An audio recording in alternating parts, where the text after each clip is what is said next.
Okay. ఏదో మందిరం ఏదో ఏదో అనుకుంటున్నారు. అంత ఎమోషన్ గాని, అంత ఆలోచన గాని ఉండేది కాదు.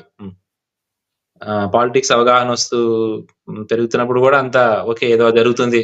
ఇవి అంతేలే మన కంట్రీలో ఇవి నడుస్తూనే ఉంటాయి. 500 ఏళ్ల నుంచి జరగనిది ఇప్పుడు జరిగిపోద్దా? ఆ!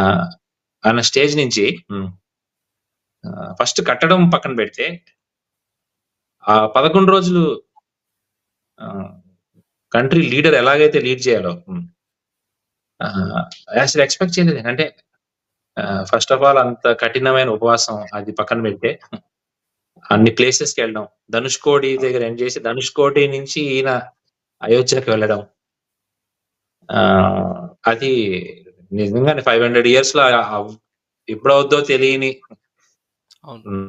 జనరేషన్స్ ఎక్కడెక్కడ అసలు ప్రజల్లో నుంచి ఎంతెంతొచ్చింది. ఎంత ఎమోషనొచ్చిందండి. ఎన్ని ఇళ్ళల మీద ఫ్లాగ్స్ లేవు ఆ రోజు.